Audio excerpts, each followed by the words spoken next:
दोस्तों नमस्कार, मैं अजय कुमार वर्मा एस.सी.एन.डी.बी.सी। तो दोस्तों ब्रायलर फार्मिंग में शुरुआत से लेकर लास्ट तक आपको जब आपका मुर्गा शुरू में रहता है, छोटा रहता है, तब क्या करना चाहिए, फिर बीच में क्या करना चाहिए और लास्ट में क्या करना चाहिए, ये तीनों प्रोटोकॉल में दोस्तों सबसे अहम होता है आपका जो शुरुआत से लेकर अंत तक चलने वाला है। उसमें एक चीज़ ये है कि आपको ना अपने मुर्गे का कितना फीड खा रहा है और कितना वज़न आ रहा है, इसका आपको बाकायदा अंदाज़ा होना चाहिए।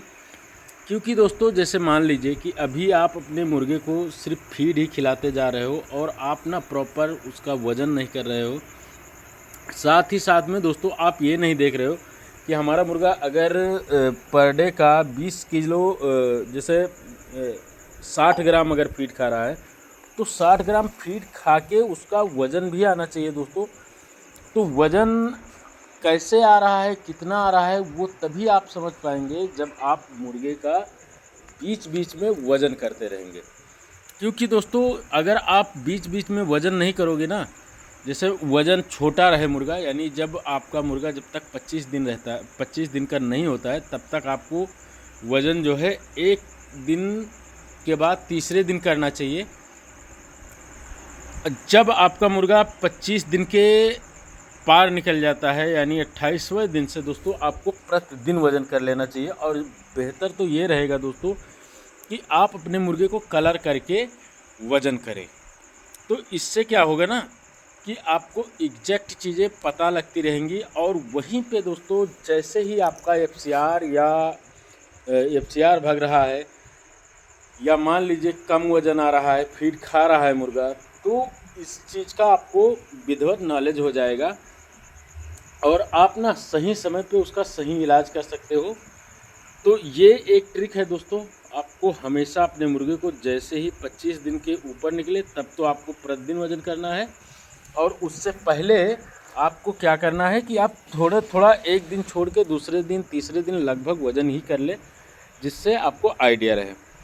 इसके बाद बारी आती है दोस्तों कि जो मल्टीविटामिन और ग्रोथ प्रमोटर, दो चीज़ें ऐसी हैं जिनको कब चलाना है, कैसे चलाना है, इसके ऊपर कैसे आपको ध्यान रखना है, वो चीज़ बता रहा हूँ दोस्तों। शुरुआत में ना जब आपका बर्ड आता है यानी चिक्स आता है, चिक्स आने के 3 दिन बाद अगर आपका चिक्स कमज़ोर है यानी छोटा है और उसमें इम्यूनिटी की कमी लग रही है आपको, तब तो आप बहुत सारे मार्केट में इम्यूनिटी बूस्टर आते हैं जो कि उसका प्रयोग करके आप अपने चिक्स का इम्यूनिटी ग्रो करा सकते हो।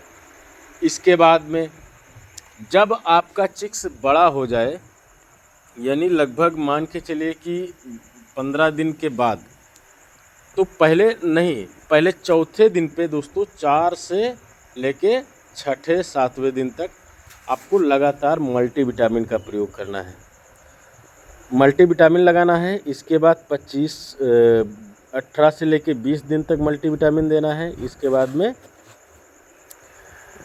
फिर 25 से लेके 30 दिन के बीच में मल्टीविटामिन देना है। फिर इसके बाद 35 से लेके 40 दिन के बीच में मल्टीविटामिन देना है। तो इस तरह से मल्टीविटामिन आपको देते रहना है ताकि ये जो दिक्कतें आती हैं वो दिक्कतें ना आ पाएँ और हमारे बर्ड को ना जब सभी तरह की विटामिन्स वगैरह उसको भरपूर मात्रा में मिलती रहती हैं तो उसमें ना बीमारियों से लड़ने की क्षमता भी रहती है बर्ड में और उसके अंदर कोई भी बीमारी इतना जल्दी अटैक नहीं कर पाती है। तो ये आप लोग अवश्य करें। इसके बाद बारी आती है दोस्तों कि जब आपका मुर्गा अगर मान लीजिए कि 25 दिन के ओवर होता है, बहुत सारे लोगों का ये सवाल रहता है दोस्तों, हर एक बंदा, जितने भी लोग लगभग फ़ोन करते हैं मुझे, वो एक ही बात मुझसे पूछते हैं कि अजय भाई ऐसा कुछ उपाय बताओ कि जो हमारा मुर्गा 25 दिन बाद कैसे हम क्या करें जिससे कि अच्छा वज़न पकड़े और इसके साथ में जो हमारा हर बार एफ.सी.आर भाग जाता है वो कंट्रोल रहे। तो दोस्तों बहुत लोगों के मुंह से मैंने ये चीज़ भी सुना है कि लोग कहते हैं कि अजय भाई हमारा मुर्गा जो है ये ना 25 दिन तक सही चलता है। इसके बाद में ये होता क्या है कि फीड अधिक लगने लगता है, वज़न कम आने लगता है। तो दोस्तों ऐसा नहीं होता है, जब आप ना उसको सारी चीज़ों का डोज़ पूरा करके लेके चलेंगे तो वो सही ही चलेगा। और अगर बाय द वे कहीं ऐसा हो जाता है दोस्तों कि चलो भाई अभी मुर्गे में वज़न कम है, आपको फास्ट वज़न लेना है, तो क्या करें कि वहाँ पे ग्रोथ प्रमोटर का, लिवर टॉनिक का, ऐसी दवाओं का प्रयोग कर सकते हो जहाँ से आपके मुर्गे को ग्रोथ अच्छा है और उसके साथ में आपका मुर्गा स्वस्थ होना चाहिए। इसके बाद दोस्तों अब बारी आती है कि लीटर मैनेजमेंट की। तो लीटर दोस्तों हमेशा आप अपने चिक्स का जो लीटर होता है दोस्तों, लीटर हमेशा ठीक रखें। जैसे ही आपके मुर्गे का लीटर ख़राब होगा, यानी जो आपके मुर्गे का बैठने की जगह है अगर वही ख़राब हो जाता है तो आपके मुर्गे का माइनस में जाना तय हो जाता है। तो हमेशा लीटर के ऊपर विशेष रूप से ध्यान रखें ताकि लीटर जो है आपका ये गीला ना होने पाए, हमेशा लीटर सूखा रहे। और जितना ही बेहतर लीटर रहेगा दोस्तों उतना ही बर्ड का बेहतर ग्रोथ भी आएगा, ये बात मान के चलिए। साथ ही साथ में दोस्तों जब लीटर सूखा रहेगा ना तो बहुत सारी ऐसी बीमारियां हैं जिन बीमारियों से आपका बर्ड बचा रहेगा, तो लीटर का ध्यान रखें।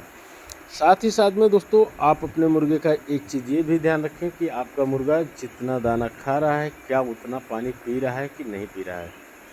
जितना दाना खाए उतना पानी हर हाल में उसको पीना ही चाहिए। इसके बाद दोस्तों एक चीज़ का और विशेष रूप से ध्यान रखना है कि जैसे गम्बोरो या IBH, IBD या केवल वायरल फीवर, इन सारी बीमारियों का आपको पहचान ज़रूरी है दोस्तों। कि पहचान कैसे करोगे, बहुत सारे लोग ना बीमारी कुछ और होती है, दवा कुछ और लगा देते हैं, जिसके वजह से दोस्तों उनका नुकसान हो जाता है। और नुकसान थोड़ा बहुत नहीं, बहुत ज़्यादा हो जाता है। इसीलिए मैं कहता हूं दोस्तों आप किसी न किसी डॉक्टर के टच में रहिए। और अगर आपके मुर्गे में कोई भी समस्या आती है तो पोस्टमार्टम करके